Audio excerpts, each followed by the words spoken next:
दोस्तों नमस्कार। नीतीश कुमार सरकार में जॉब अपॉर्चुनिटी कुछ खास क्रिएट नहीं हुई, जो कि बहुत बड़ा मुद्दा पिछले 3-4 दशकों से है। क्योंकि युवाओं को भाई जॉब चाहिए और जॉब की कमी की वजह से, नौकरी की कमी की वजह से ही ज़्यादातर बिहारी युवा बाहर चले जाते हैं। अच्छी पढ़ाई की व्यवस्था भी अच्छी नहीं है। जब लोगों के पास कुछ पैसा होता है तो अपने बच्चे को दिल्ली, कोटा या दूसरे राज्यों में पढ़ने के लिए भेजते हैं। मैं ये कह रहा हूँ कि भाई आप 20 साल से शासन में हो, आप केंद्र में भी आपकी दोस्तों की सरकार है, तो फिर बिहार में अच्छे यूनिवर्सिटीज़ क्यों नहीं है? ऐसे यूनिवर्सिटीज़ बनाने में कौन सा रॉकेट साइंस की ज़रूरत है, कौन से फैक्ट्री लगाने की ज़रूरत है? बहुत सारा 1000 और 2000 करोड़ की ज़रूरत है कि आपके पास पैसा नहीं है, संसाधन नहीं है।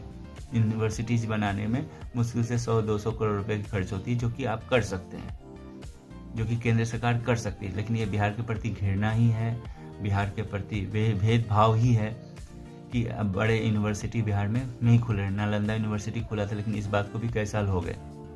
और केवल बिल्डिंग खड़ा कर देने से नहीं होता है, आपको अच्छे प्रोफेसर की नियुक्ति करनी होगी, आपको एडवर्टाइज करना होगा, बच्चों को अट्रैक्ट करना पड़ेगा, पेरेंट्स को अट्रैक्ट करना पड़ेगा। कितने दूसरे राज्य के बच्चे हमारे बिहार में आते हैं पढ़ने के लिए, इवन नालंदा यूनिवर्सिटी में, जबकि नालंदा मुख्यमंत्री जी का क्षेत्र है, नीतीश कुमार का क्षेत्र है।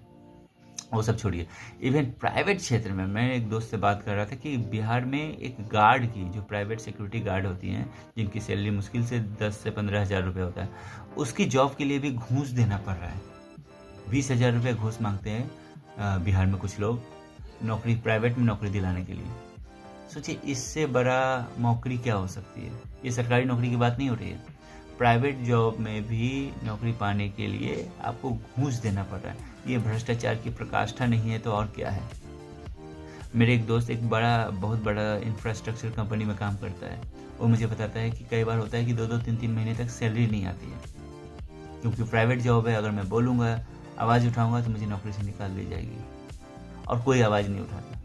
तो इवन बड़े बड़े जो कंपनियाँ जो बिहार में काम करने के लिए जाते हैं, वो भी वहाँ जाकर अन्याय करते हैं वहाँ के लोगों के साथ। अब सोचिए, ये सब चीज़ें कौन देखेगा? ये सब चीज़ देखने का काम तो सरकार का ही है ना। सरकार के अंदर ही श्रम विभाग यानी लेबर डिपार्टमेंट आता है, हर डिस्ट्रिक्ट में लेबर इंस्पेक्टर होता है। वो सब क्या कर रहा होता है? तो नीतीश कुमार की शासन जो है लचर तो है, ये तो कहना पड़ेगा।